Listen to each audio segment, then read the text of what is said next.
Assalamualaikum warahmatullahi wabarakatuh. Perkenalkan, nama saya Kesatria Lintangi Galileo dari kelas 10 MIPA 4. Di sini saya akan mempresentasikan tentang materi struktur teks laporan hasil observasi dan kaidah kebahasan teks laporan hasil observasi. Langsung ke materinya. Teks laporan hasil observasi.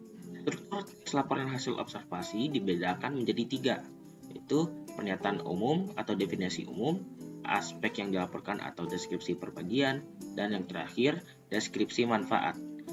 Aspek yang dilaporkan atau deskripsi perbagian bisa dibagi lagi menjadi 3 bagian, atau juga bisa lebih dan juga bisa kurang. Untuk memahami menganalisis struktur teks laporan hasil observasi, mari kita lihat contoh berikut. Di sini sudah ada teks laporan hasil observasi mengenai kucing. Oke. Yang pertama adalah pernyataan umum. Kucing adalah jenis hewan mamalia dari keluarga Felidae. Di sini masih memperkenalkan kucing secara umum. Yang kedua adalah deskripsi bagian. Kucing rumahan bisa mencapai berat 16 kg, panjang 60 cm, dan tinggi 45 cm. Di deskripsi bagian ini memperkenalkan kucing secara lebih spesifik, seperti berat, panjang, dan tinggi. Dan yang terakhir ada deskripsi manfaat. Kucing mampu menurunkan tingkat stres dan menurunkan jumlah kecemasan. Di sini sudah ada strukturnya. Yang pertama adalah pernyataan umum, kedua deskripsi bagian, dan yang ketiga adalah deskripsi manfaat. Langsung balik lagi ke pembelajarannya. Kaidah kebahasan teks laporan hasil observasi. Yang pertama adalah nomina atau kata benda. Adalah kata yang menyatakan nama semua benda atau segala sesuatu yang dibedakan. Nomina terbagi atas beberapa kategori, diantaranya nomina berafiks. Contohnya, perumahan dengan kata dasar rumah dan dengan afiks pe dan an. Dan perkotaan dengan kata kota, kata dasar kota, dan afiksnya pe dan an. Yang kedua adalah nomina berulang. Contoh, gedung-gedung dan kantor-kantor. Nomina majemuk. Yang ketiga adalah nomina majemuk. Contoh katanya adalah suami istri. Yang kedua adalah verba atau kata kerja. Adalah kata yang menyatakan perbuatan atau pekerjaan. Verba terbagi dalam beberapa kategori, diantaranya verba pokok kata, contohnya tulis, temu, dan juang.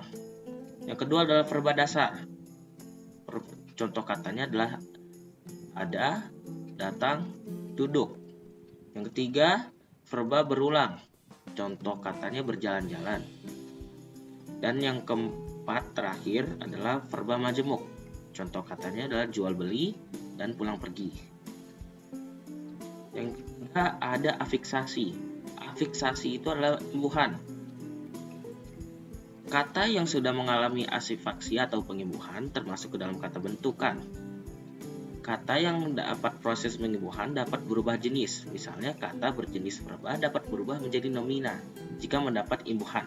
Contoh, kata minum adalah verba, mendapat imbuhan an menjadi minuman, itu adalah kata nomina. Suatu kata dasar dapat berubah menjadi verba jika mendapat imbuhan meng, be atau ber, dan di, bahkan terkadang ter dan kean. Sementara itu, kata dasar yang dapat berubah menjadi nomina jika diberi imbuhan pe atau peng, pe atau per, dan an, atau terkadang kean. Contoh afiksasi. Nomor 1, kata perimbuhan disebut.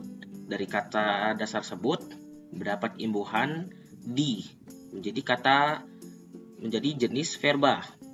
Yang kedua adalah menakutkan. Dari kata dasar Dasar takut dapat imbuhan me dan kan, jadi verba.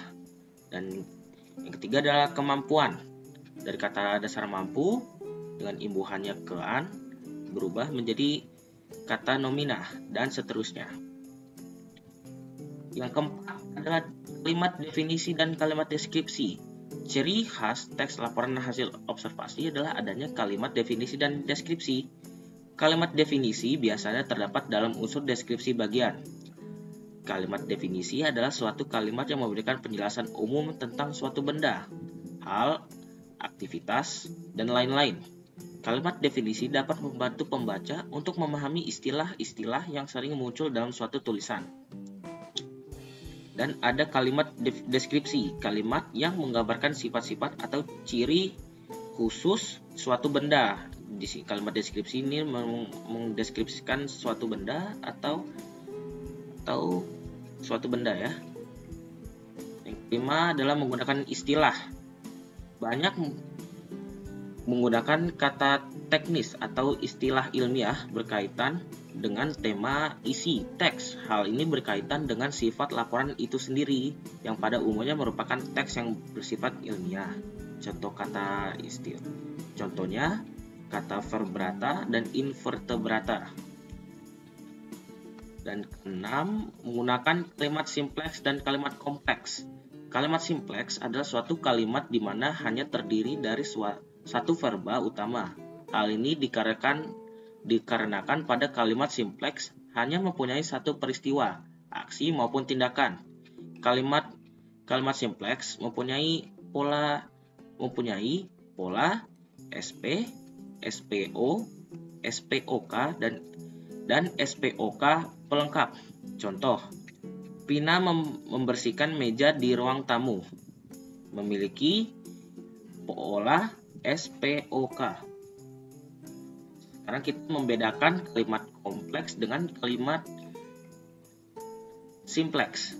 Kalimat kompleks terdapat dua peristiwa atau kejadian di dalam kalimat kompleks. Kedua, struktur di dalam kalimat kompleks dipisahkan menggunakan tanda koma maupun konjungsi atau kata penghubung. Tiga, mempunyai dua subjek dan predikat di dalam kalimat kompleks. Contoh, jika kamu mengikuti nasihat orang tuamu, maka hidupmu akan lebih baik. Ini adalah contoh kalimat kompleks. Itu saja presentasinya dari saya. Kurang lebihnya mohon maaf. Wassalamualaikum warahmatullahi wabarakatuh.